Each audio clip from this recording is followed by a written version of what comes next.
How's it going, people? Welcome back to Lead Judges TV. As ever, I'm your host, Dan Potts. I'm with Lead Judges, and I'm also with Tom Canton from Laguna Talk. And of course, Sophie Nicolau from the Highbury squad. What a weekend. And we haven't. Let those wolves out. Let those wolves out. I'll tell you what was funny. There was a picture, I think it was Tony Fane actually stuck it in a group lay about. There was a picture of a wolf eating a chicken, and he said, highlights of Spurs versus Wolves. I just thought, brilliant. Absolutely love it. I must admit, it was a great weekend of football, and Arsenal didn't even play. I think when you look at Man United dropping points and obviously the games today, it's all pretty much gone our way. A bit frustrating, I think, in a way, to what would have been a perfect weekend, West Ham equalising in the last minute today. We're going to get into a little bit of that. But first of all, we're going to talk a little bit about what's happening at the Arsenal on the pitch. Not just results-wise, not just the fact that we've got some issues still, but also that there are some positives. But one of the things we do want to discuss is all these red cards that we keep getting. Who's to blame? What do we blame it on? Do we blame it on one individual? Do we blame it on all of the players? Do we blame it on the referees being horrendously awful to Arsenal Football Club? We're going to get into it all and let you all have your say. First of all, welcome to everybody in the chat. Please smash the like button if you haven't done so already. That would be fantastic. And if you could subscribe to the channel, that would be even better. If you could do exactly the same thing over on the Guna Talk and on Highbury Squad, we'll all be very, very happy. Let's welcome Lee Judges. Lee, how you doing, mate? I have had a blinding Sunday. Very, very good. My Sunday team won today, going through to the next round of the Cup, 1-0. You can ask who got the goal, but I'll leave it up to you if you want to ask. Who scored, Lee? Who let the wolves out? Whoosh, whoosh, whoosh. 1-0 to and the judge scoring as well. So that started the day off very good. Was it a belter? Nah, 2-yard tapping. Don't matter, Dan. Don't matter. You've got to be there. You've got to be there. Gabriel style. Right, Gabriel style. It was there in the back of the net, 1-0 into the next round of the Cup. And then, what was fantastic, a few of the Spurs players all had to dash at us, Spurs fans had to dash off to the Spurs game. I said, enjoy the game. And it's just been a blinding Sunday since, isn't it? So, and I'll tell you what, all the Spurs fans got soaked again for the second game going, and with no points. Soaked and no points. I love it. Absolutely, we do love it. Sophie, how you doing, darling? I'm doing very well. Just saying hi to everyone in chat. How I know how Lee's doing. Wow, I mean, I'd like a little shot of what he's having, please. Sir. I've had a couple of beers as well. I thought I'd celebrate with a couple of beers today, Very nice, well deserved, and congrats on getting the winning goal. Thank you very much, Sophie. That's very nice of you to say so. Thank you. Don't make his head even bigger, Sophie. Do you know what I mean? Come on, let's just keep it as it is. Tom, how are you, sir? Yeah, very good, mate. Very good. Other than the fact that I went to play football this evening and the other team didn't turn up. So we went in the rain for 30 minutes and they didn't turn up. So, we got an 8-0 win. Is that a buy to the next round? Yeah, we get an 8-0 win, which is, I'd rather play and lose, to be honest. I'd just rather play. I just enjoy playing. So it's just filled me with annoyance, really. What's that, 6-a-side? Yeah, 6-a-side on artificial grass and that. So annoying. So really irritating, especially it was absolutely pissing it down outside too. So So they pulled a Tottenham. They did. They're about as evident as Spurs were today, which is great. Yeah, absolutely. Well, thank you both for coming on. Let's talk about it first because there's no point going into anything else other than what we've seen today. Let's start with you, Tom. I look at the situation at top four, and it seems to me that every time I go on social media, people are laughing, people are crying, people are being very quiet because they've lost, and it just proves to me that this is up for grabs. That's probably an understatement to say it's up for grabs. It looks to me as if there's nobody that wants to be consistent, and everyone keeps saying that whoever will be the most consistent will get the top four. Well, I haven't seen anyone be consistent for quite some time this season in those positions. And I think a lot of people are looking at Tottenham under Antonio Conte and worrying. I'm one of them. I think that they've got the best manager, and I think they do have goal scorers in their team in Kane and Son. Manchester United are in a situation where Ralph is just getting his feet under the table, but finding it a little bit difficult, it seems. He can't really get the balance of the squad right. There's a lot of big names, a lot of big characters, and they just keep dropping points. Then, of course, you've got West Ham, who, let's be honest, have got probably the points on the board, but again, dropped some points today. But they're probably the ones for me, Tom, that are just kind of enjoying life. I don't think they expected to be in with a shout at top four. So if they were to miss out, I don't think their fans will be utterly gutted and disappointed. And then you've got us, who, let's be honest, was a massive win against Wolves and has proven why it was a massive win over the results this weekend. So does this change anything in terms of your outlook on top four and Arsenal Football Club this season, mate? No, not really. It doesn't change where my head was at. My head was very much that there's an opportunity. My head's been like that for quite some time, and teams are going to mess up. Teams are going to drop points. I don't want to get into this mindset of going, well, look how poor Spurs are being, look how bad United are being, going, it's Arsenal's to lose, because, you know, that's what football is. Teams do mess up. Teams do go on bad runs. You're not expecting... I mean, I remember the meme that's popping up recently of Rio Ferdinand and Owen Hargreaves discussing 10 Man United games back in, I think it was November, and discussing and saying that they should pick up 30 points. I don't think they picked up close to 20 points from those 10 games. So you can't expect to go into every single game in the Premier League and to pick up 3 points just because on paper you're the bigger side. And I look at it now, I think there's a great opportunity, as I always have, and I think that we've got a great chance to get to the top four. And if we finish fifth, as we discussed on the last show, there'll need to be discussions about why. Who was it that finished above us? How come they finished above us? And was it because their manager was better, or is it because their team and they've invested more and the team is better? So there's a lot that can still be played for, but Arsenal certainly have a great chance with what's going on at the moment, that's for sure. And Spurs playing City at the weekend is going to be great with the way they're defending right now. Absolutely, it will be. So let's come to you. This weekend in the Wolves game, has it changed anything in relation to Arsenal's chances of top four for you? Well, I don't think we could get too carried away, because we all still have to play each other. The coming weeks are going to be just really fundamental, not only from, you know, who's going to be the better team on the pitch, but who can stay engaged mentally. And I think for me, the biggest challenge for the Arsenal is going to be the mental side, which I think we've improved on, no doubt, at the back. But also we've seen, and we're going to get on to talk about, you know, our ill discipline in some ways, and just staying in the moment and not letting the moment take control of us.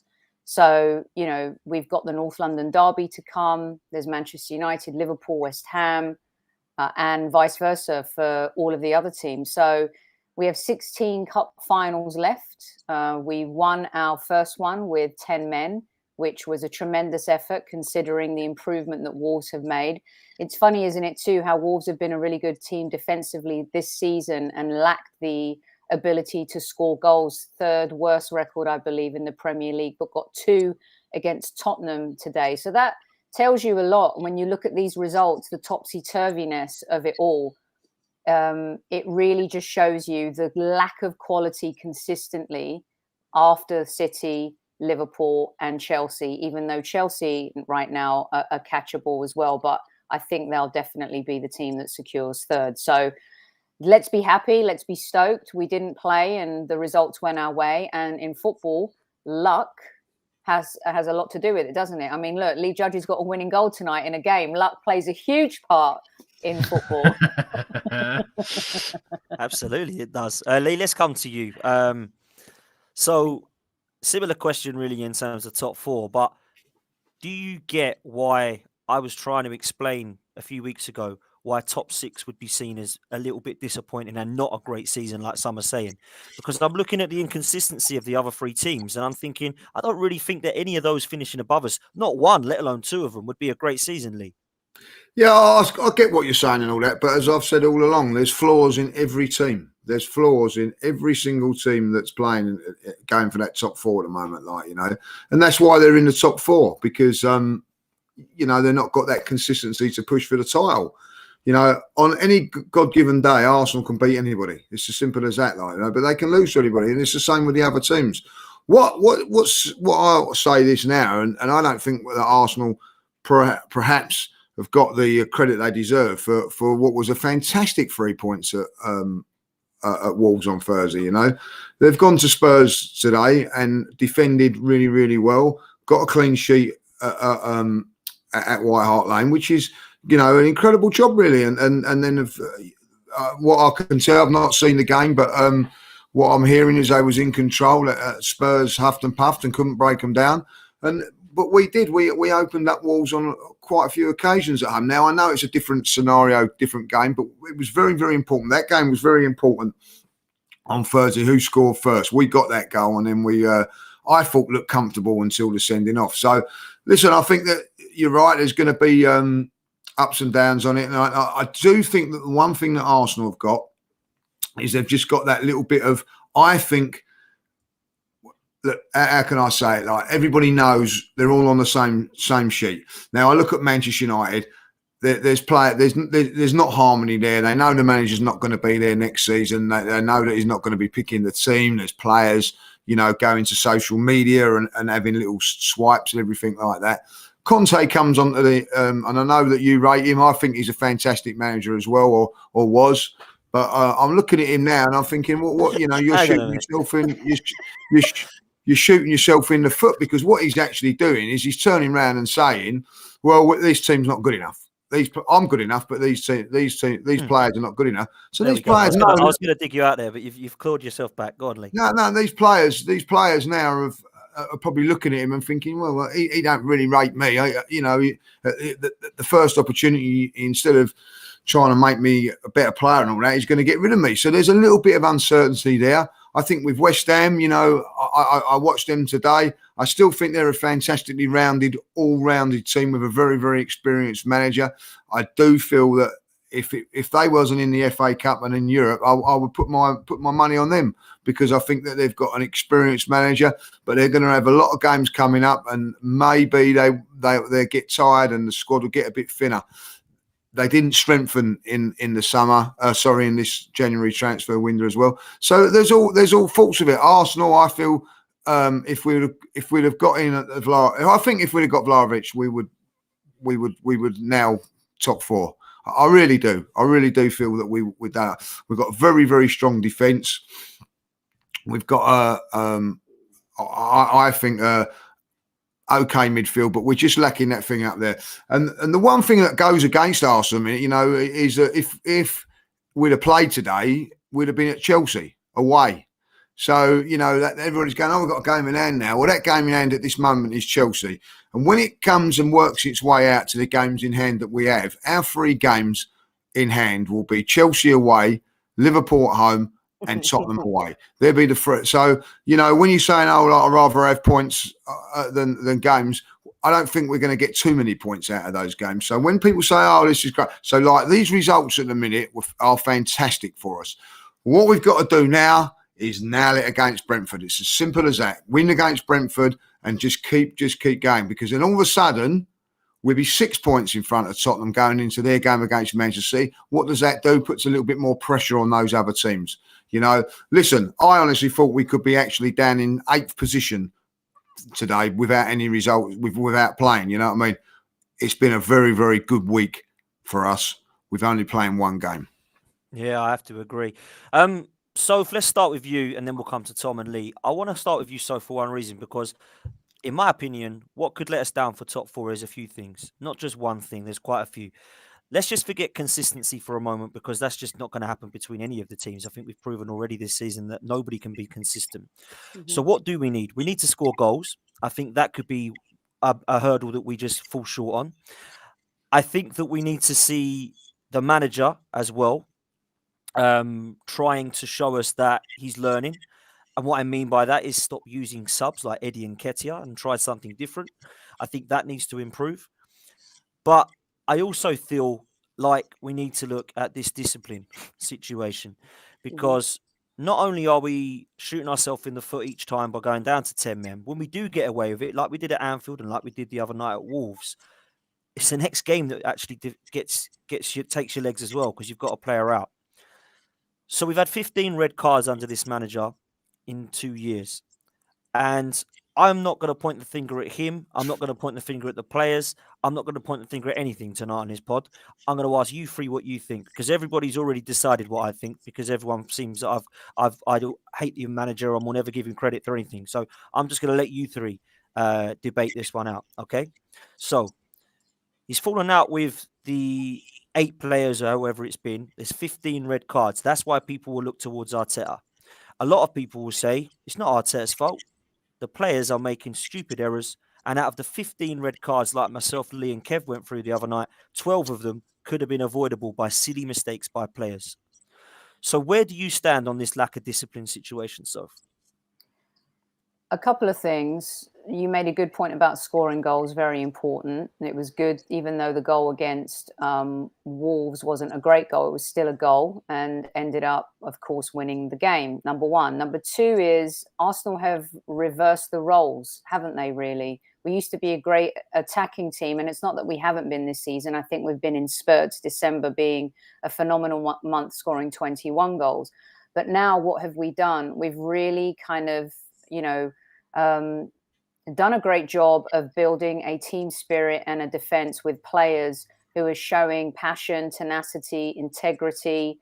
Wolves can say whatever they want about us celebrating at the end. I love the picture of Ramsdale and Ben White where they're grabbing each other's shirts. So we've gone kind of reverse from having Mustafi and Sokratis and all of these players like Kolasinac at the back who didn't really show that integrity, who showed more apathy when faced with adversity in games. And here we are as a team, banding together. So I will give Arteta credit for that, because that has to stem from somewhere. And that stems from the player DNA, the profile of the player, but also the manager has a lot to do with that. So with that same token, if we're going to give the manager credit for enhancing us at the back, and of course buying players like Tomiyasu, Gabriel, Ben White, Tierney, Ramsdale has helped that. But if we're going to give him credit for improving our defense and making the defense kind of the core of the team now, which by the way the midfield should also be like the core of the team, but we'll get to that, is we also have to look at the ill discipline on the pitch. Every team is an image of their manager. Right? I say this all the time on the Highbury squad. The teams that Pep has put together, they're an image of him. Klopp, whether it's Dortmund, whether it's Liverpool, Pep, whether it's Bayern Munich, Barcelona, Manchester City, Conte, whether it's Juventus, whether it's Chelsea, Tuchel, Dortmund, PSG, Chelsea, they're all an image of their manager. And I think where we need to check ourselves a little bit is our manager, like every manager, has an ego, but we need to check our ego at the door just for a second, because the difference between us and those other teams that we kind of complain about is now, I'm not saying it's right or wrong, but because they've won consistently at the top for a while, they get the benefit of the doubt. This is why Mane doesn't get sent off in the first minute. This is why Mane doesn't get sent off when he elbows Tierney. It's the Manchester United Fergie syndrome that he kind of evolved and invented. They get the benefit of the doubt because they've won at the highest level, and that doesn't make it right. But that, I believe, is how football works sometimes. And we have to earn that respect and right back. We've been seen as soft. We've been seen as a lot of things. Now, that doesn't change the fact that referees still have to do their jobs. But it also doesn't, it should change the fact that as a group, we need to be mentally more competent than impotent. I understand people being upset about Martinelli sending off, but unfortunately, he allowed the referee the opportunity to make that decision. Now, whether it was the right decision by the letter of the law, yes, it says it's the right decision. People keep talking about where he didn't know he was yellow carded, the passage of play. The point is he allowed the ref to make that choice. Xhaka has been an idiot. Thomas Partey was an idiot. Pepe was petulant. We have been responsible for some of these red cards, and that comes with mental training, mental conditioning, being in the moment, staying engaged in the game, and not giving the referee the power to make stupid decisions, knowing that they will make stupid decisions against the Arsenal. So for me, that is something that Arteta has to drill into the team. He has to make sure that he focuses on that with the team, because it's okay doing it against Liverpool in a one-off game where Salah and Mane aren't playing, and you can get away with it against Wolves. But are you going to be able to get away with it in the next 16 games, which by a lot of energy from the players? We need them to be fit. Our best 11 is what's going to take us to top 4. And without that best 11, we're in trouble. I think you're pretty much spot on there. So if you're getting a lot of love in the chat as well of what you're saying. Tom, let's come to you. 15 red cards. I'm going to follow that. I ain't following that. I know. How are you going to follow that? How are you going to follow that? Good luck, mate, is all I can say. But no, let's be serious. We've got 15 red cards. What's your thoughts on why that's happened is my question. Do you think that there's kind of one individual or group of individuals to blame? Look, there is no doubt in my mind that there is an element of behaviour profiling that happens with Arsenal and the players. Reputations precede themselves, and I feel as though, especially in the incident we saw the other day, if say Harry Kane does that, if say Jordan Henderson does that, some people might say they might not, but I've seen Harry Kane going for a red card worthy challenge and get nothing of the like this season already. So if it's any of those players, I don't believe that happens to them. But Sophie raises the fantastic point in that there needs to be thought, there needs to be kind of the understanding that this is happening and that, yes, we seemingly do have this reputation and that we need to react to that, and we need to be a little bit more savvy, a little bit more, our heads need to be screwed on a little bit tighter at times, and we can't lose our heads in certain moments. And I think that Gabriel is certainly someone who's guilty of that a couple of times, losing his head when he doesn't need to. We know that Granit Xhaka obviously is this character. And that ultimately will fall on the coach for me. And it will fall on him when you see the number of red cards that there are. And he's asked in press conferences time after time, why are these red cards happening? What can you do? And it does fall on them to speak and to discuss with the team how they're going to combat this and to stop making these silly challenges and to try and keep their heads, which can be difficult, during moments where you felt hard done by or whatever. But at the same time, we're also in a situation where Arsenal should not have to change the way that they behave because of mistakes of officials. So whilst I've said all of that stuff about, yes, we should be savvier, we shouldn't have to do that, really. We should rely upon the officials to make the correct decisions and, treat a level or have a level of consistency across games. Thomas Partey got booked for his first tackle in that match. I think his last 3 bookings have come in his first tackle, and not all of them have been worthy of a yellow card. And you look at, say, that the image, or I think it was the video that's been brought up over social media, I think it was Davy Proper of Brighton having a very similar incident to Martinelli where he makes 2 yellow card fouls in the space of 4 seconds, and it's Michael Oliver that's the official. And again, it's the sense that it is Arsenal and this behaviour profiling that goes on around Arsenal. So is it fair for me to sit here and say that we need to be savvier, as I have done, or Arteta needs to have these discussions with the players? Because we probably do have to do those things.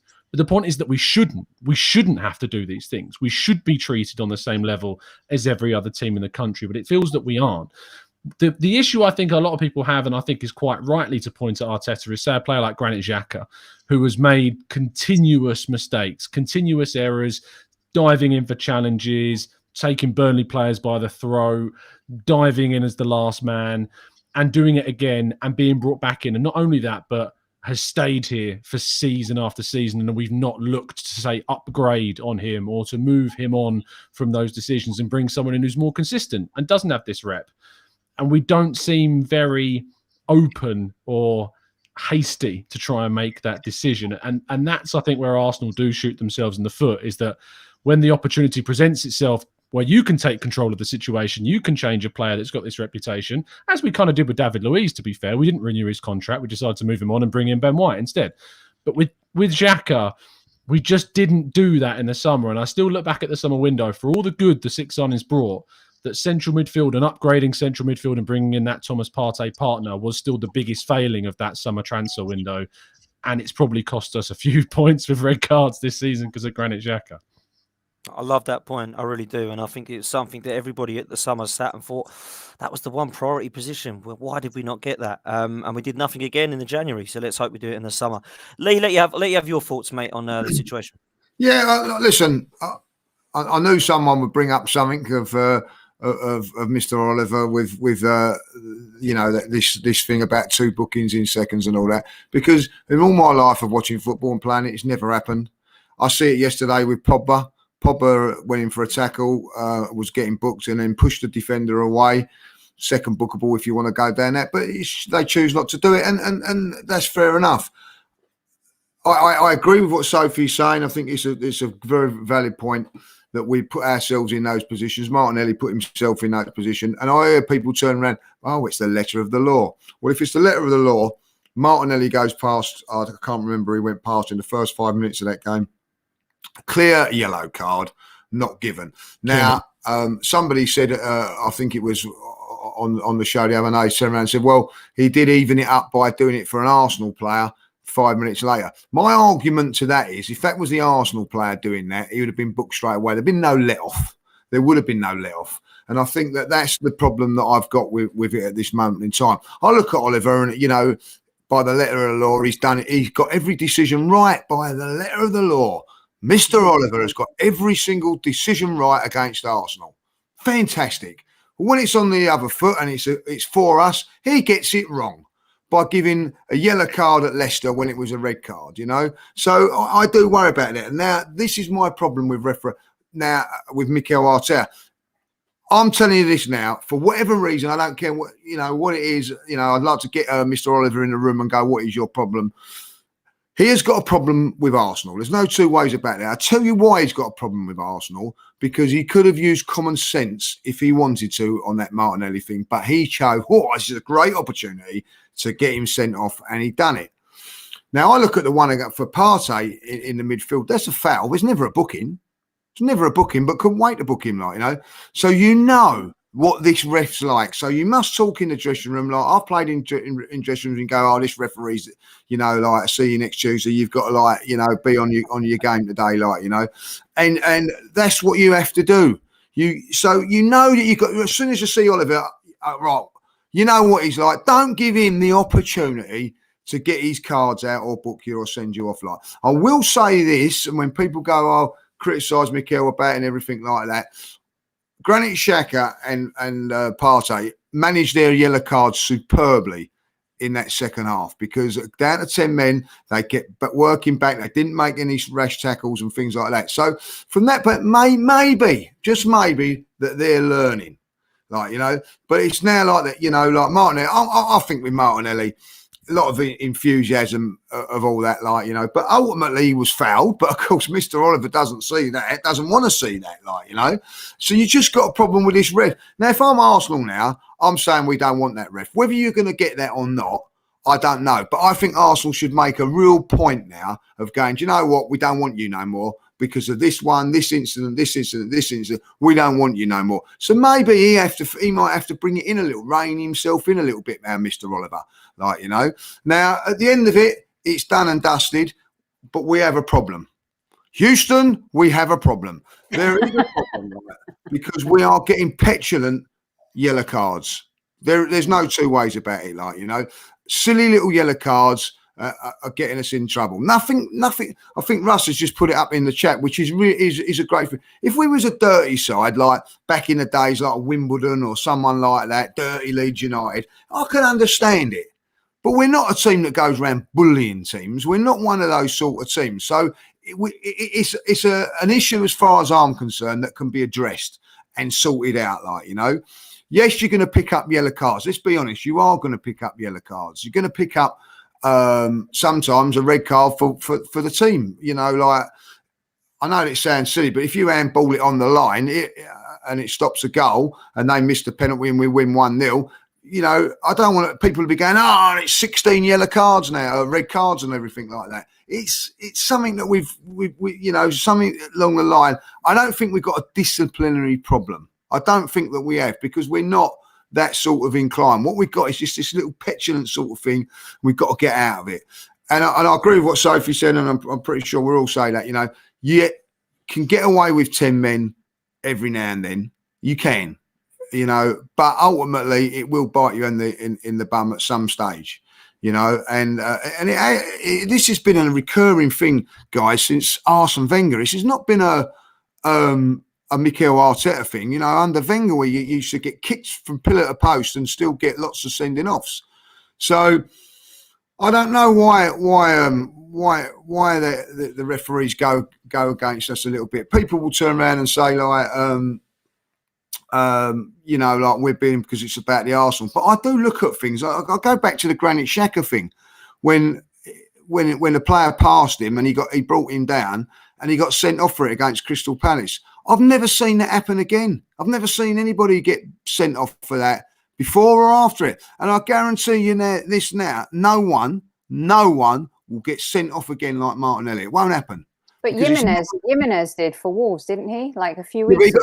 We've got a booking and then another booking. I'm talking like when you don't get like, you know, in a phase of play. You know what I mean? Like, listen, people I think Zaha got booked 2 seconds after seconds, but they know they're on a yellow card. Zaha, they knew they was on a yellow card.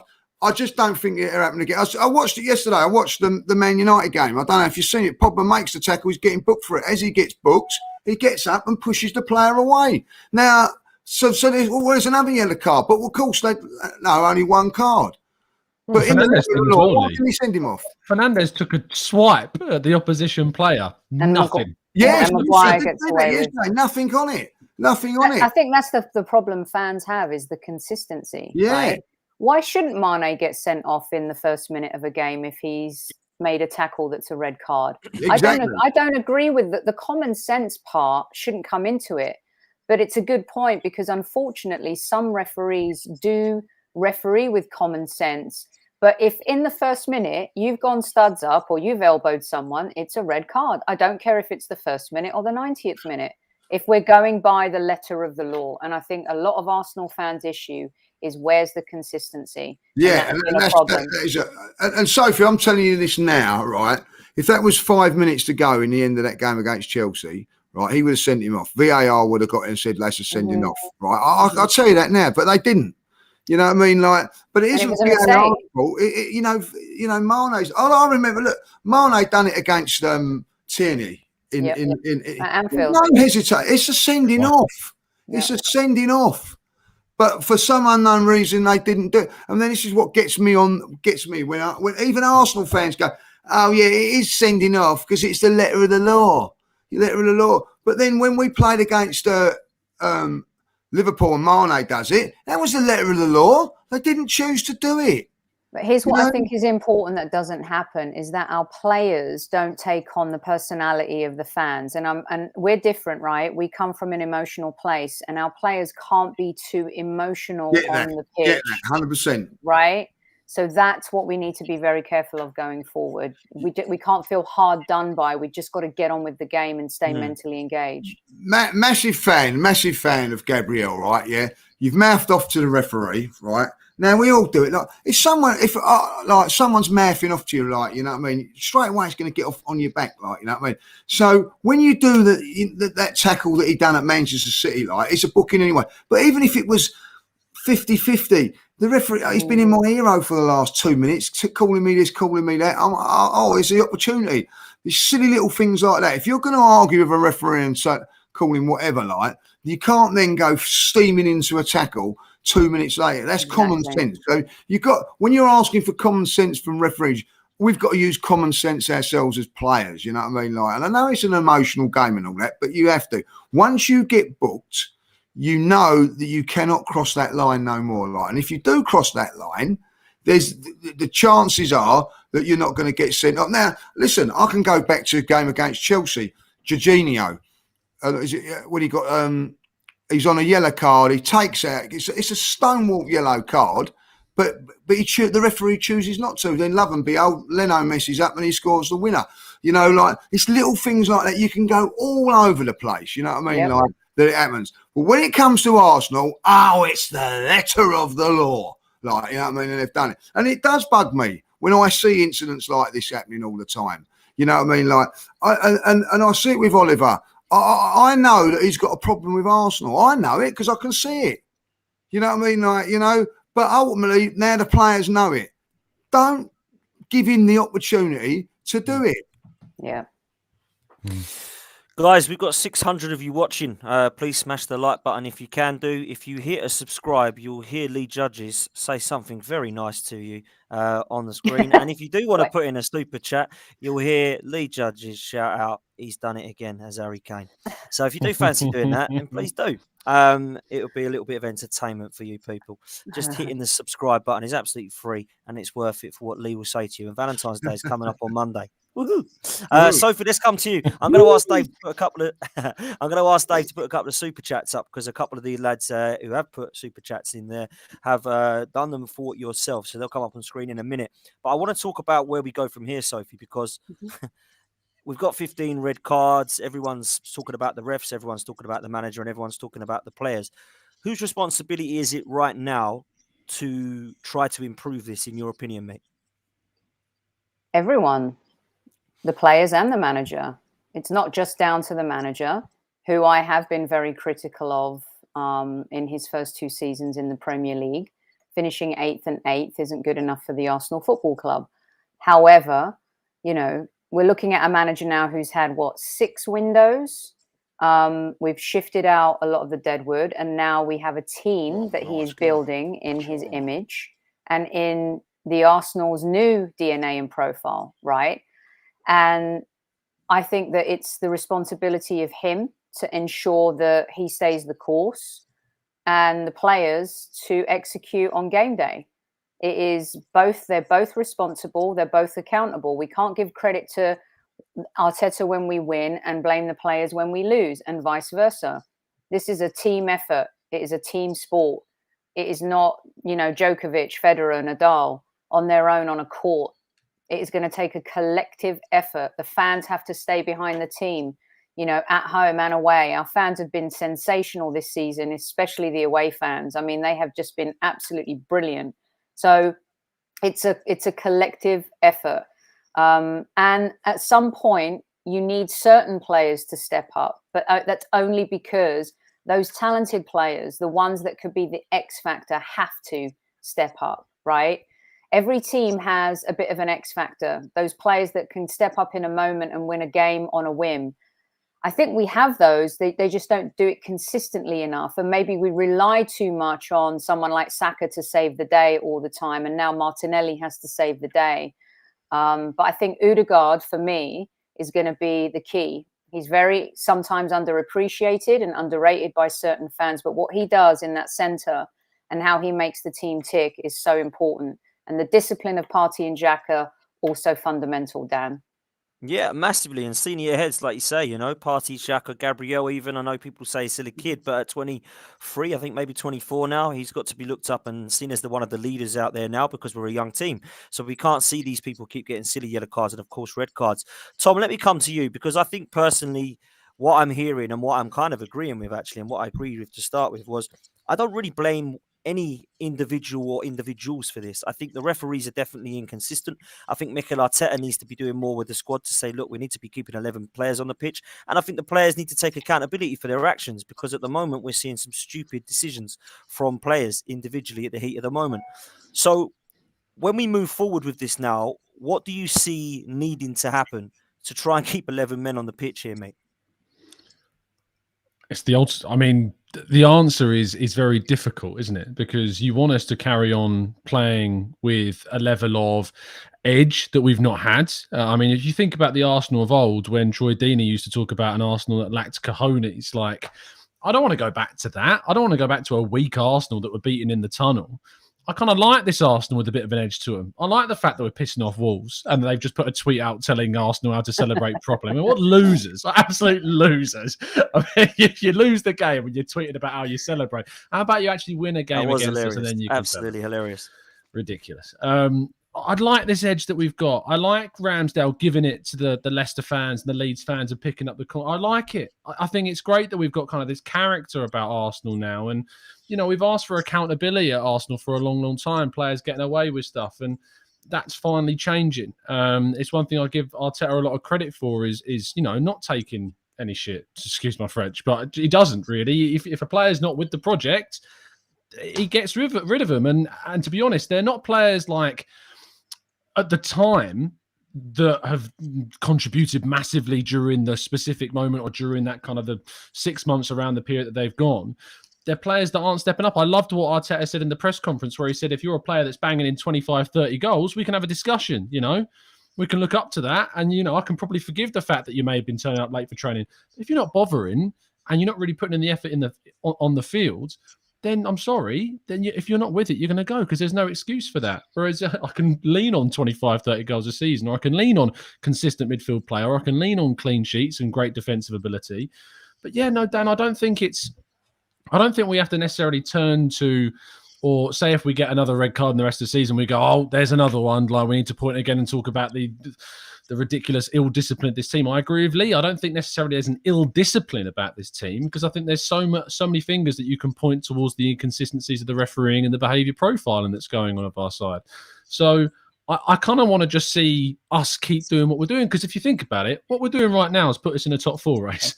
What we're doing right now is putting us ahead of Man United and Spurs, and putting us in a really good position. So I'm kind of comfortable seeing what's happening. If we get a silly red card that costs us a game, and it's something that was very avoidable, then we can have a separate discussion about that. But I don't really want too much to change with what's going on right now. I'm very much happy with seeing us push for the top 4, and I'm enjoying this season at the moment, which is why we all have talked about the manager all the time, but I just kind of want to see where this season goes and where we end up, and I'm enjoying other teams mess up, and I don't think we need to change too much right now. Well, I'm enjoying other teams mess up, that's absolutely for sure. But Tom, just stay with you quickly, Tom. Do you think that there's a lot of questions at the moment I've been speaking about, saying, oh, these players just aren't listening to this manager, he's coming out and he must be saying, you cannot keep making these silly errors, and we're seeing silly errors. Because whether you thought that was a red card or not, I don't know what Martinelli's doing for both of those. Whether you think it's a red card or not is a different discussion. We've had that debate on Thursday. Sure. What he's doing there is silly, in my opinion, either way, whether you think that he should go or not. So surely Mikel Arteta has said, look, let's just do all we can to try not to mess this up. You've got Gabriel time wasting. You've got Martinelli doing silly things. You've got Thomas Partey and Granit Xhaka going on to a yellow card for yet again in the first half, and we have to play a whole nother half with them on a yellow. So is there a debate up for grabs about the players not really respecting what the manager's saying, or is that just nonsense to you? I wouldn't describe the opinion as nonsense, because I think it's fair to ask the question, but I don't think there's too much to say that these players aren't listening to this coach. I've never seen a group of Arsenal players more behind a coach than right now, to be honest. The ones that are here, the ones that are actually getting behind this thing, like the way in which they celebrate with the manager, the way in which the fringe players celebrate when off the bench, the way in which Pablo Mari goes off on loan to Udinese and can't speak highly enough of Mikel Arteta. Like, I haven't seen a group more behind the coach than seemingly right now. The argument against that might be because all the ones that were are now gone, which is fair enough. But I kind of like that. And I like the fact that we need to be together as a group, because the only way that we're going to get to top 4 is as a group, because we're a very young team. We don't have players. In my opinion, we don't necessarily have a Harry Kane or a Son or a Conte that will drag you individually to kind of that level. And to get to where we want to be, we aren't going to be able to do it. We aren't going to be able to have kind of these people that are issues, these people that are going to be dragging down the mood or aren't the right character in the dressing room. To get where we want to be, we have to be utterly united. And I see a team that is united. I see a team that is held accountable for losses, a team that is repentant, I suppose, when we do lose. And you see how they speak about defeats, how they speak after games when they've made a mistake. Gabriel posting on Twitter when he got his red card about from the Man City game. Gabriel Martinelli even coming out and after his red card, even being honest about the fact that he didn't feel it was a red card as well. There's an honesty about this team that I like. So again, Dan, I go back to the point in saying that I don't think anything needs to change. Just keep on doing what we're doing, and we can have a separate discussion if a red card costs us top 4 this season. Well, let's hope the red cards haven't cost us top 4 already. That's all I hope. Well, they haven't right now. I think we're sitting pretty good, mate. I think you're right in terms of mathematically where we're sitting. So let's see what we do for the rest of the season. I do want to move on to something. I think we've spoken quite a lot about the discipline and what needs to happen. I do want to go on to tonight, because for the last 15 minutes or so, I want to have a discussion about the Super Bowl and what it means for Arsenal Football Club. Now, me personally, I think it means naffle. I do not understand this link between the Rams and Arsenal. I don't get it personally. I really don't believe that if the Rams win tonight, Arsenal are going to win the title, because the Rams have won the Super Bowl. And that means Arsenal, Kroenke is going to look at that and go, wow, this is what Arsenal Football Club need right now. I think he's made it quite clear what he thinks of Arsenal Football Club over the last 15 years or so. Now he's majority shareholder. Everyone thinks things are going to change. I personally am yet to see that, of course, because he's been here for a couple of years, and I don't see at the moment that a lot's changed to suggest that we are going in the right direction. Some may disagree and think that we are completely going in the right direction. But Soph, I want to come to you first, and I'm going to come to Lee, because I know that you're a massive fan. I'm not a fan of the Super Bowl, I might just add. I don't watch anything like this. I will be in bed tonight. I won't be staying up watching it. I couldn't give a damn who wins, but that's just my opinion. Where do you stand on this, Soph? And take away who you'd like to win tonight in terms of to try and compare to what it might mean for Kroenke and Arsenal. Yeah, I can take what's the opposite of rose-colored glasses, guys? I don't know what that would be, but the truth is, I'll reverse the question. How did the Tampa Bay Buccaneers winning the Super Bowl last year help Manchester United this season? Crickets. Great question. So they're two completely separate entities. Stan Kroenke and the Rams has been a project for years and years and years. Arsenal has been a project for him for years and years and years. This, of course, is a passion project. He's an American. He's an American owner. He's one of America's richest landowners.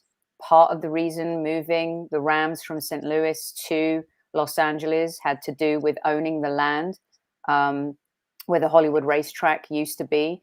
He built this spaceship right next door to the Forum. I went there this season, and a friend of mine has a cabana there, and sat in the cabana in the end zone.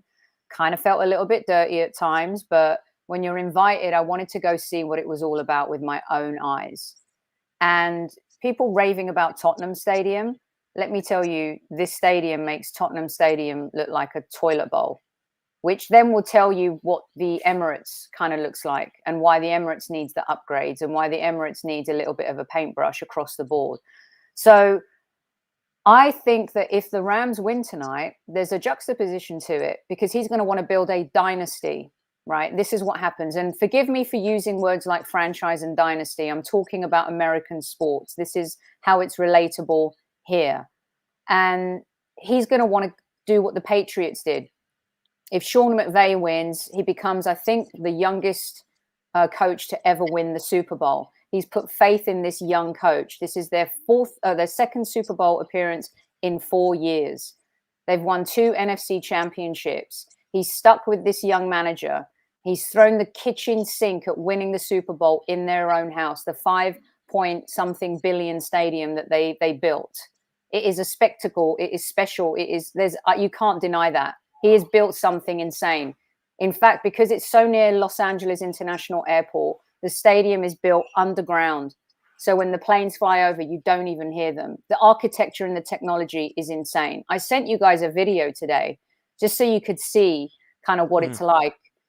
And that's the problem for some Arsenal fans, in the sense that why can't he do that for us? Why can't he do for us what he's done for the Rams?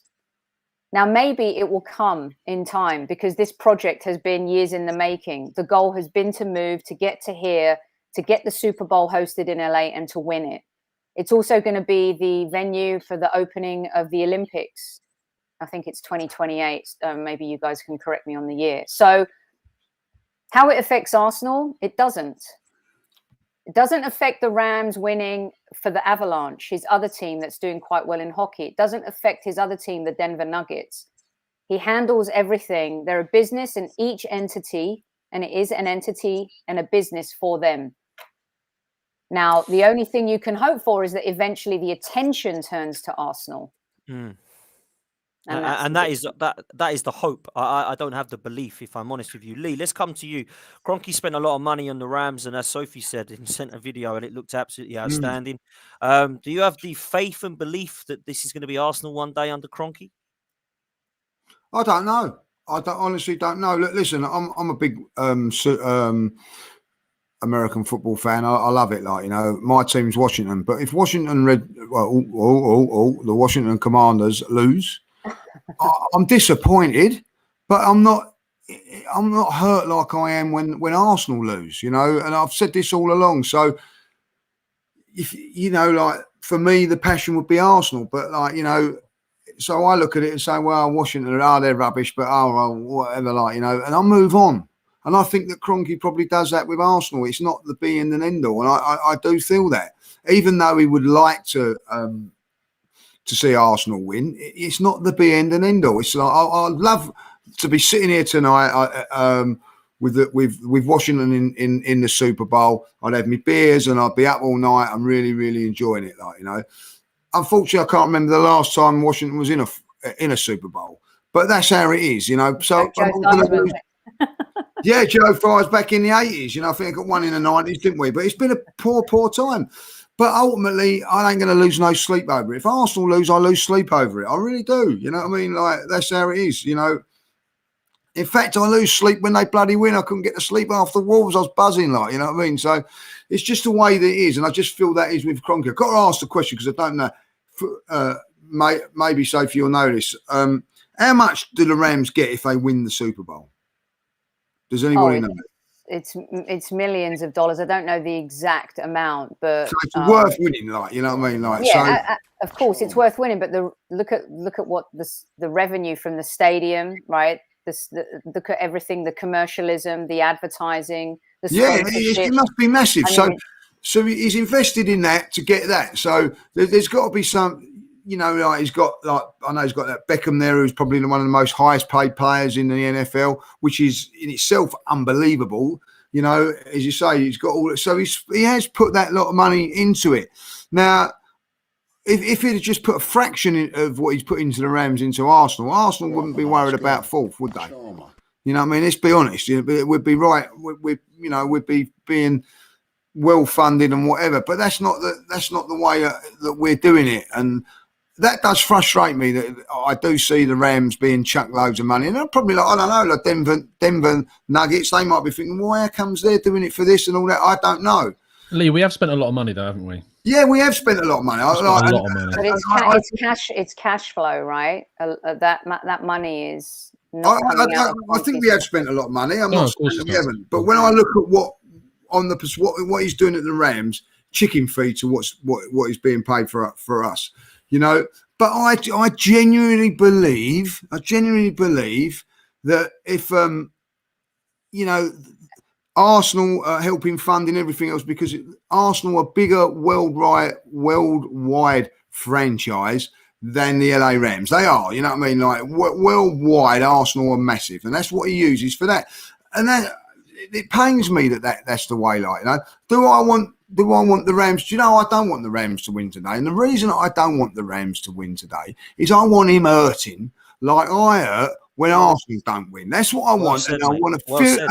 And then if he feels that, then maybe he'll say, right, okay, I don't want Arsenal fans to feel like that. That's how I feel. But do you know what he'll do, Lee? He'll throw more money at it next year. Yeah. Yeah, I know. So maybe I should be cheering on the Rams today. Like, you know, someone tell me. You know, I mean, listen, I don't care who wins today, really. But if someone would come down to me and go, I'll tell you what, if the LA Rams win today, that means then Arsenal are going to benefit from this. Then come on the Rams. Come on the Rams. I'll have it. I'll go and get a yellow and blue shirt on now. I'll go and put yellow and blue boxer pants on. Anything, you know what I mean? Like, you know? The Rams is Stan's baby. Arsenal has been passed on to Josh. Josh takes care of the Denver Nuggets.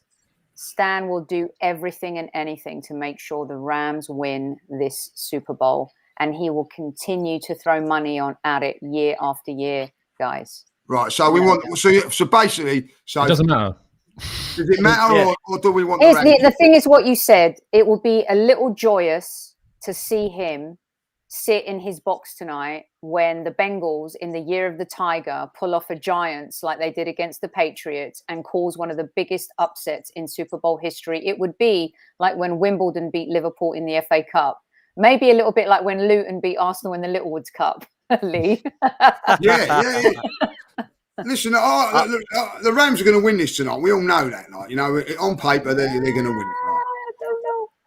But you know, you never know. But you know, that's all I really care about. Like, you know, and Dan, that's how it is. Like, I love me American football. I think it's a great game and all that. Like, if someone was to come down to me and say, Lee, if the Rams win tonight, this is going to benefit Arsenal. Come on, LA. If either way it don't matter, then I want him to feel the pain that I feel after the Europa League final when I'm pretty sure he didn't give a monkeys. Well, I did. You know what I mean? Like, and when it hurts losing to games of football and everything, like, you know. But ultimately, Tom's right. What he's saying there, it's not like Kroenke's not stuck any money into it. Whether it's money or not, he has sanctioned Arsenal to spend quite a bit of money, over the last couple of seasons. Thomas Partey's come through the door. Gabriel's come through the door. Ben White has come through the door. So there's been some substantial money. Now, come at the summer, hopefully there'll be some more, And who knows? It could be us playing in the Champions League in a couple of years if that is the case. Who knows? I know I'm dreaming now. I'll wake up in a minute. Wake up, Lee. Wake up. You know what I mean? But that's what we're looking at. I don't think you are dreaming, Lee, to be honest. I think that money's being spent, obviously not, as Sophie points out rightly, from the Kroenke's investment. It's not them sticking their fingers in their pockets and putting any money into the club. But you are right, Lee, to say that the sanctioning of money recently is coming through. The issue is that Arsenal, I think, when that CIES Football Observatory reveal came out about what we'd spent since 2012, that we'd spent 1.029 billion euros on players since the summer of 2012, and we've regressed in that time. That tells you a number of things. It tells you the players that we bought weren't good enough. It tells you that we made several mistakes. It tells you that we didn't make managerial changes when we needed to. It means that we made the wrong appointments when we made those managerial changes. The difference between those 9 years since 2012 is that I look at, say, last year and what we did in 2021 and the summer and what we did. And whilst I agree, and me and Dan can sit here all day and laud the fact that we didn't bring in the midfielder that we all know that we needed, but the 6 signings that we did make were good.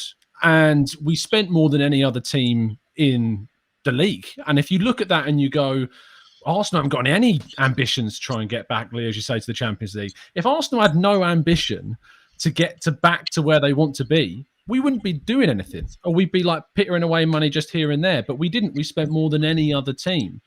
Now, when we get to the end of this season, and this is where we go back to the manager, as us four seemingly always somehow end up doing. At the end of the season, if we've not achieved our targets, which be that top 4, be that 5th or whatever, where your head's at, then we need to change the manager, because you need to talk about which manager is going to come in to take what we're doing, spending money in the right way, forwards. I mean, feel free anyone to come in and disagree with that, but I feel like we are starting to spend money in the right way. And if I just want a custodian of the club that, is going to be able to take what we're doing in the right way forwards. And hopefully at the end of this season, we have evidence to suggest that we already have that person, but we don't know that at this stage. Yeah, absolutely. I mean, listen, we all know that, in my opinion, if we're going to be coming like we did last season, then yeah, there's not even there has to be an end. There has to be ROI.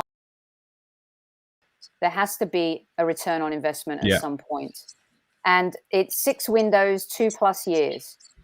If we fail to finish in a European spot, I don't see how anyone can sit here and justify Mikel Arteta or any fan saying he should keep his job. That is a huge window of opportunity, you guys, and a lot longer. Dare I bring up the name Unai Emery got? Zip. But Sophie, I believe, and I don't know if you three might disagree with this, I believe he'll be here even if we come outside of Europe. Because I think that's ridiculous. And it will be, but then that's why I'm looking at other people as well as Mikel Arteta. I don't rate the manager. Don't think he's going to get us top 4. Don't think he's going to get us top 6 this season. But you know what? If he doesn't, I still think he'll stay here because the Kroenkes like him, the board like him, the fans like him, and the players like him. So he's not going to get sacked. So we'll be 8th, and there'll be a few people like myself and some of the others that are trying to demand more. But unfortunately, because the fans, the majority of them seem to want this project to last for 5 years, they'll give him another 4, because that's the way that we have been in the majority of the fan base in the last 2 years. There's been outrage over Emery, outrage over Arsene Wenger, and it seems that there's just acceptance when it's Mikel, because it's a new process and he's going to get the 5 years and the kind of 10 windows that will be at the time to put this team right and to try and do a Jurgen Klopp. And unfortunately, that's just the reality of it, if I'm honest with you. In terms of what I think tonight, for me, NFL is a cure for insomnia. A little bit like watching golf and cricket for me, just sleepy vibes. It's a good halftime show, Dan. There's a good halftime show. Is there? I'll probably go sleep by that time. So can I ask you guys a real quick question before we go? If we do achieve top 4, have we overachieved? No. I look at the quality around us and I think no. If you'd have asked me that at the start of the season, I would have said yes. I would have said that, yes. I would have said yes. I don't know how Tom feels about this. I think that I didn't see Man United being as poor as they are.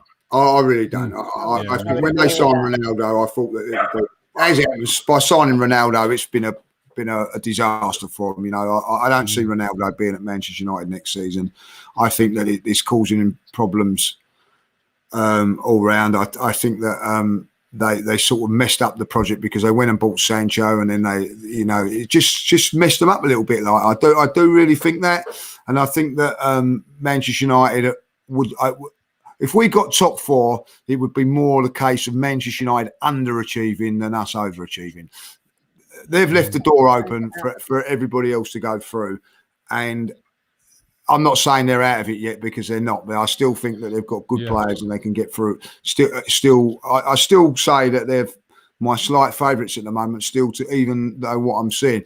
By the way, I've got to say, Southampton in the last 2 games. If I just come back on this planet, been outstanding.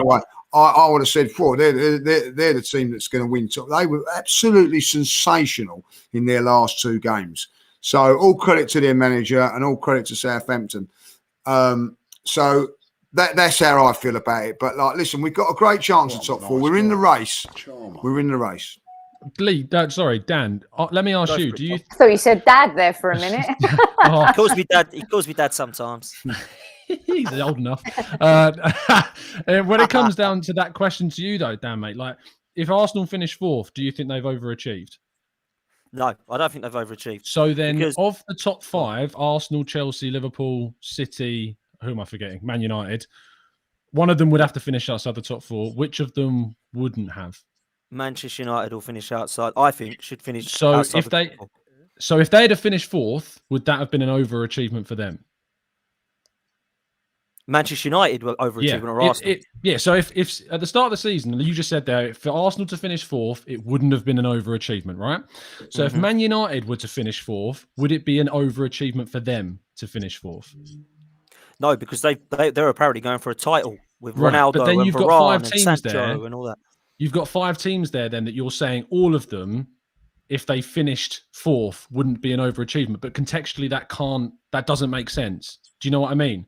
Because for it to be an overachievement, you have to have achieved more 5 don't go than the other 2. Yeah, exactly, Lee. But I'm not talking about 5. I'm talking about the 4. I'm saying that Arsenal are going to get 4th and Manchester United are going to drop out. That's what I think should happen the way I see it. No, I see what you're saying now. But at the beginning of the season, you would have said Man United would get 4th, yeah? Yeah, but that doesn't mean that we should now not accept that things change. So can I just say?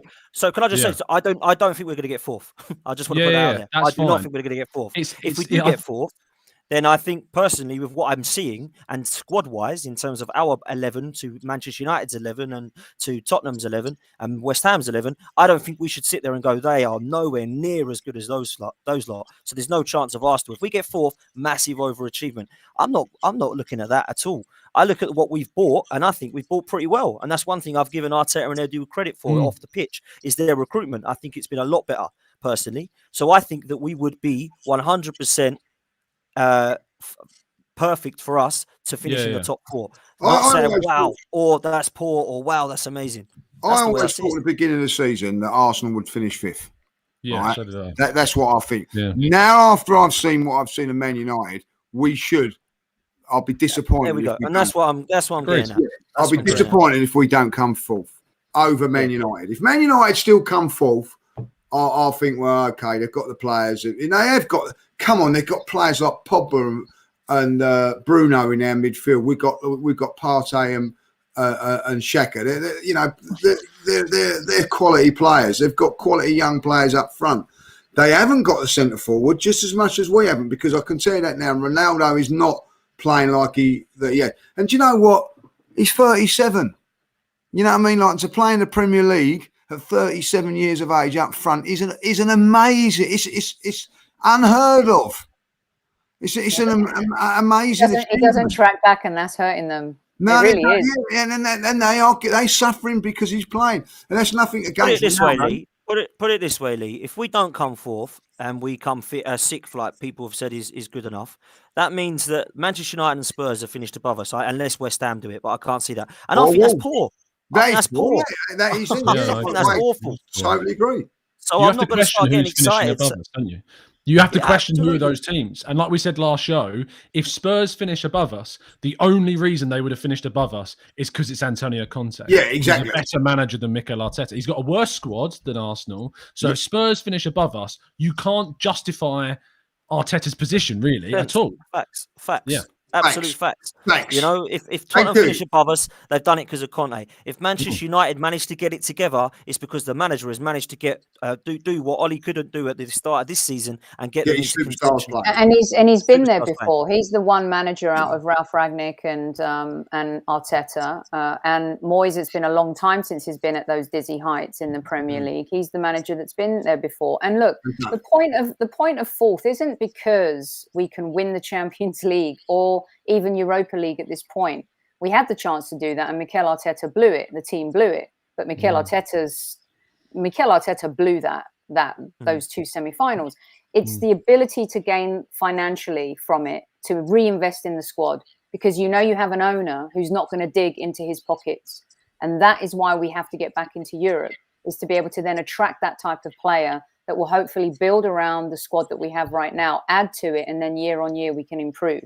Because we can't afford to fall back anymore. We saw what's happened to Manchester United and Liverpool previously when they were out of Europe. And United, since Fergie's gone, have not even gotten close to winning the Premier League. Even in the year they finished second with Jose Mourinho, and everyone laughed at him, saying it was one of his best achievements. Yeah, 100%. So I'm just laughing at that comment there. Ralph is a German Tony Pulis. So let's wrap up then. We've spoken about a lot tonight, to be honest, and I feel like we're not in a position where we are close enough to the season's end to have a real understanding of where we are in terms of top four. There's a lot to do. There's a lot to play. I think our games in hand are going to be very, very difficult. Liverpool, Chelsea and Tottenham are all of our games in hand once we do catch up with everybody and everyone catches up with us, as some have still got to do. So it's going to be very, very difficult. But there is still a chance. Now, I think if we had a Antonio Conte, we would walk into the top four. I really believe that. I think that we would be in a situation where we'd have a proven manager with the squad that we've got, albeit not very strength in depth, but certainly with our first 11 playing once a week. I would be very confident that Arsenal would get into the top four. And it's the only reason that Spurs have got a chance, in my opinion, of being talked about in the top four, because under Nuno, they were going downwards. And Conte has got them going a little bit upwards, albeit in the last few weeks, it's not really gone to plan. Has he, Dan? Has he had that early little flurry that you normally get with a new manager? Now the reality's sinking in with Conte? We will wait to see in the coming weeks. We've got Man City next, who I don't expect them to win that one. And then, of course, everyone will start to say those two results, by the way, will hurt Spurs going into the top four. To lose to they've got big games coming up, but to lose two home games against Wolves and also to who was it, Southampton? Yeah, that's 6 points at home. You would expect. I would have expected him to have got. You know what I mean? So that will hurt them. Just theoretically, Dan, if Antonio Conte finishes 7th and say West Ham finish 6th with a worse squad and a worse manager, how would that make you perceive Conte? And I got this question as well with Rafa Benitez, because I liked Rafa Benitez. I still do like Rafa Benitez. A lot of people said, "Oh, he's not as good as Arteta," and I just laughed really. And the same thing happens with Conte. He would have underachieved for his stature or whatever, your reputation. Yeah. But it certainly won't make me question a guy who has proven himself at every other club. So Gordon Lee, you coming in? No, I'm saying if this carries on with Spurs, he won't be there. He won't be there. No, and that was what I was going to finish up by. He will be gone. That was what I was going to say. And it won't be them sacking him. It will be him saying goodbye. Yeah. You're not backing me. I don't know what you're supposed to expect me to do with this team. A little bit like Rafa Benitez. What was he supposed to do with Damari Gray and Townsend? Is there two signings? Not really sure much, if I'm honest with you. So I didn't think it was really Rafa that was horrendously bad. I think there's... It's also indicative of institutional problems at clubs. Sorry, like Everton had an institutional problem, right? Horrendously Chelsea bad. had an institutional problem, right? Newcastle the same. The difference is that now, do you get a more experienced manager? For example, look at Chelsea model, right? Lampard fixed and built a new culture at Chelsea with the young players, but Tuchel came in and won the Champions League and the Super Cup and the World Club Cup Championship. Great point. So is Arsenal heading in that direction, or should they head in that direction? I.e., he's done a decent job, young players, Dan and lads. Yeah. Is that going to be the next move step? on to something bigger and better? I'll tell you this now, right? I wouldn't surprise, because it doesn't work at a football club, that does not mean to say that Conte is a bad manager. It doesn't mean I don't get this. I don't get this. I do not understand this from this. I don't understand. It wouldn't be surprised to me that within a year or two, he's back at Newcastle with all that money, doing really, really well. Do you know? He'll get another job and he'll do well because he's been a success everywhere. Yeah. Carlo Ancelotti. Look at Carlo Ancelotti, Lee. Just quickly, Lee. Look at Carlo Ancelotti. Oh, he's washed up. Didn't want him. Who's top of the league, La Liga right now? Yeah, exactly. So coming from someone who's a huge fan of La Liga, they're walking that league because the competition for Real Madrid, I'm sorry, is nowhere near. Nowhere near as good as. But Tom, that doesn't mean Ancelotti's bad. I never said Ancelotti was bad. I've never. I know you're not saying is I people can't. People are saying that. They're saying Ancelotti's terrible. Look at what he did at Everton. Look what he's winning the league with La Liga at Everton. Him and Rafa Benitez had the same thing where, look, they're coaches and they were coaching a bad group of players and they made some big mistakes in the market, did Everton. Now, I don't know how involved either of Ancelotti or what's his face, Benitez were in those transfers. And I heard that Decore came in and basically Ancelotti had never even really heard of Decore, and he was kind of just told, like, we're looking at this guy, we're going to bring him in. What do you think? And he was like, okay, we're going to and see what happens. But look, the argument to say that he's doing well at Real Madrid, it doesn't really. It's not there. Look, Sevilla are doing quite well, and Lopetegui is doing a really good job with them. But Barca are really not nothing. Simeone at Atletico Madrid is something that is. It's I think Atletico Madrid weirdly do need a little bit of a refresh because Simeone is going through a little bit of an identity crisis, to be honest, at Atletico Madrid. He doesn't really know. He doesn't have the players that he used to have when they were back in the day and getting to the Champions League finals, and he's struggling to kind of get what he wants from that team. But the Real Madrid are, they're a team that should win La Liga, and they should win it quite comfortably. Tom, we've had a discussion in the group earlier on. People are criticising Brendan Rodgers, thinking that he's not good enough do you know what I mean? Because he's had a little bad run of 5 or 6 games or because he's had injuries and whatever. Had about 8 players out, hasn't he, or something? Yeah, ultimately, I'll tell you this now, you've got to have the players, Look, Pep's a great manager, right? Put him in at Watford. Is he going to win the Premier League with Watford's players? No, he's not. You still got to have good players. Players still, you can make them a bit better and all that. But I can guarantee you now, Pep would not go in at Watford tomorrow and make them a title-winning players because it's not what it's about. You've got to have good players, and that is what it's, And Benitez didn't really have the greatest players at Everton, if I'll be honest. And with someone like Brendan Rodgers done exceptionally well with Leicester over the last couple of years. Why? Because he had everybody fit. He also had Vardy 2 or 3 years younger. You know what I mean? He won the FA Cup. Arteta gets a love for winning the FA Cup. Brendan Rodgers should get the sack. What is Brendan that Rodgers about? should get the sack. I don't get ridiculous. this, man. Well, he's under pressure, isn't he? I've had Leicester fans say that he's under pressure. Of course he is. So there you go. Feel... But it wouldn't. Listen, if Brendan Rodgers got the sack at Leicester. And Arteta got the sack at Arsenal, I wouldn't be turning around going, "Oh no, I don't want Brendan Rodgers because he's not very good." I think he is a good coach. He's 11th, right? And Arteta was 8th. But people I'm seeing even saying, "Well, where is he in the league?" He won the FA Cup last season, and people are saying they bottled the Champions League. He still got them into Europe. He still got them to an FA Cup final. The double standards are insane. I just don't understand it. Unbelievable. And also, who's to say Rafa Benitez and Ancelotti couldn't win with this Manchester City team? You put a world-class manager in that position. Are they not winning the league with that team? Is Conte winning the league? Is Rafa winning the league? Is Ancelotti winning the league with that Manchester City team? I could understand if I'll actually back this up. If somebody said to me, Mikel Arteta's getting a sack tomorrow, Dan, we've got Per Mertesacker coming in, I'll be like, oh, I don't even want to do that. Just keep me out of Mikel for now, and we'll get someone better when they're around. I totally get that. But when the names are being thrown at you, they're going, nope, don't want Conte. That's not the sort of manager. Not really a Diego Simeone fan. Don't want Brendan Rodgers. Don't want Ten Hag. Mikel's the best we can do with. I just think it's absolute nonsense. I don't get that. Where has that come from? I don't get the protection. That's all I'll say. I didn't see the protection for Emery. I certainly didn't see it for Arsene Wenger. And in my opinion, they were doing as good, if not much better jobs than what Mikel Arteta's done. So I think we'll end it there. Guys, please do enjoy the Super Bowl tonight if you are going to watch it. Come on, whoever. Will not be. The Bengals, Lee, the Bengals. There was a, come on, the Bengals out. Sophie said it. I'm going for the Bengals. Yeah, there was a poll it's in the chat. It's the year of the Tiger.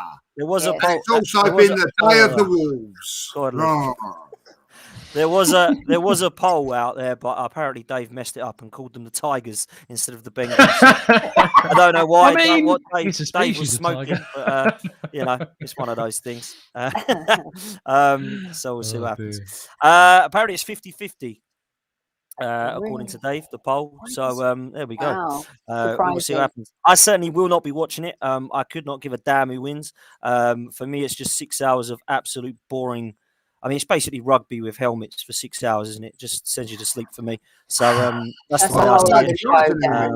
That is a whole other show.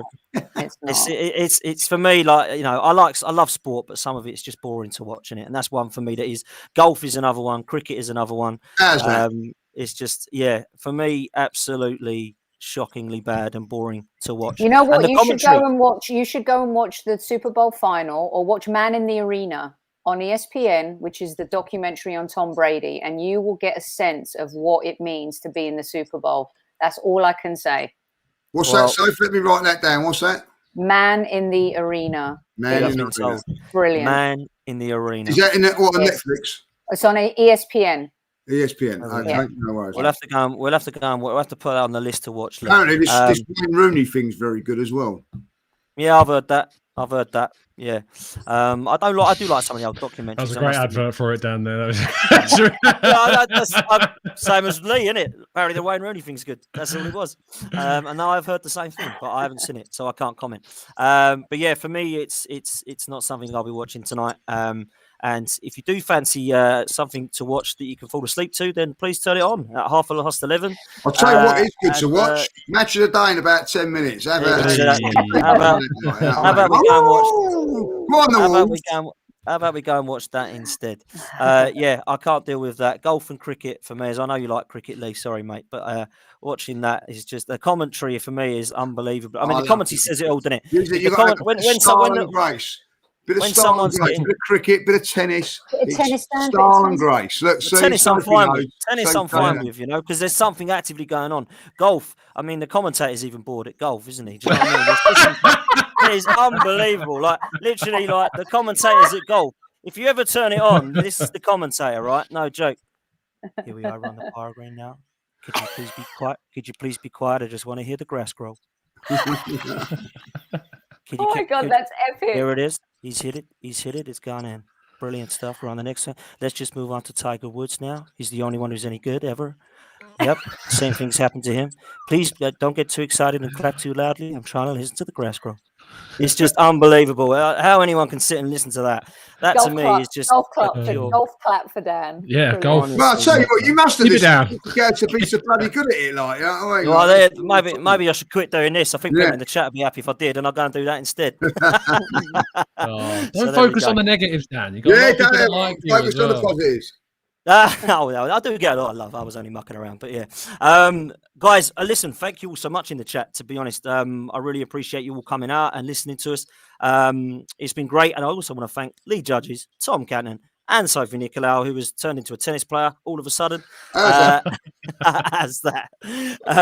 And thank you all so much for watching. We're going to be back next week once we start to see what's going to be happening in relation to Arsenal. Please, I say this now, do not mess up against Brentford.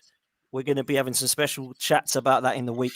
I hope that we can take 3 points. Until then, thank you all so much. We'll see you next time.